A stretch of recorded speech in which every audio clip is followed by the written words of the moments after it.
Bulgaria में 10/11/2022 से 3/12/2022 तक प्रशिक्षण के लिए वित्तीय सहायता दी है। उनके रिहाई प्रक्रिया के लिए आवश्यक उपकरण खरीदने के लिए भी वित्तीय सहायता की गई है। 2020 टोक्यो ओलंपिक चक्र में 1,13,98,224 रुपये का आर्थिक सहयोग उसको किया गया था।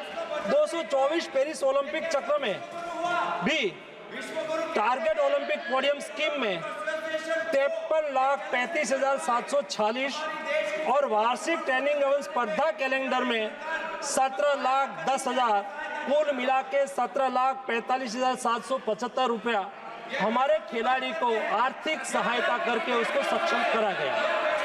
अभी मैं सुबह से प्रयास कर रहा था कि विनेश के लिए बोलूं। जब उसको डिस्क्वालीफाई किया गया, विनेश या नहीं, लेकिन ऐसा लगा जैसे हमें चाकू घुसेड़ दिया गया। मेरे आज भी याद है उस प्रोटेस्ट में मैंने रातें काटी हैं और 4-4 गोली खाई मैंने। ये देश की अस्मिता से जुड़ा मामला था, पर हमारी मांग ये थी कि सरकार स्टैंड क्लियर कर दे, तब भी सुनवाई नहीं की गई।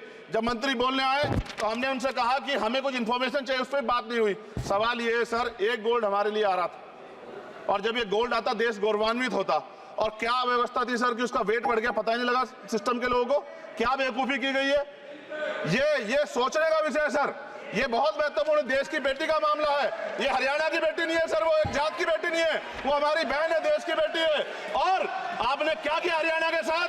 आपने हरियाणा का बजट कम किया, जबकि सबसे ज्यादा मेडल हरियाणा लेके आता है। ये गलत है सर, ये धोखा है। हमें इस बात की तकलीफ है कि विनेश जो है देश का नाम गौरवान्वित करती, इस देश का नाम बढ़ाती, लेकिन आज जो है अपमान का सामना करना पड़ रहा है। जब हमारे हितों की बात होगी हम जो है समझौता कर सकते हैं, लेकिन जब देश के हितों की बात होगी, बाबा साहब अम्बेडकर ने कहा था हम प्रथम और अंत्य भारतीय हैं। जब देश हितों की बात होगी, महिला हितों की बात होगी, महिला सम्मान की बात होगी, हर हम कीमत चुका देंगे। सरकार के मंत्री ने क्या कहा कि हमने इतने पैसे दिए, एहसान क्या क्या खैरात दी क्या आपने? कोई खत्म कर रहा हूं सर, खैरात दी क्या आपने? कोई इससे ज्यादा पैसे हम आपको दे देंगे, लेकिन आपको चाहिए था कि इस मामले को संभालते और देश का सम्मान बढ़ाते। आपने लापरवाही बरती, इसका खामियाजा हमें भुगतना पड़ा। मैं आपसे आग्रह करूंगा कि जब वो बेटी देश लौटे सर, जब वो बेटी देश लौटे, रुक जाओ प्लीज, प्लीज, जब वो बेटी देश लौटे, मैं आपसे आग्रह करूंगा कि स्पीकर सर यहां बुला के उसका सम्मान करें। हम सब लोग, वो देश की बेटी है सर, देश के लिए गोल्डन गर्ल है वो, उसका सम्मान यहां किया जाए सर, हमें चाहते हैं। बहुत बहुत धन्यवाद, आपने बात रखने का मौका दिया। महिला विरोधी चुप रहे। Thank you.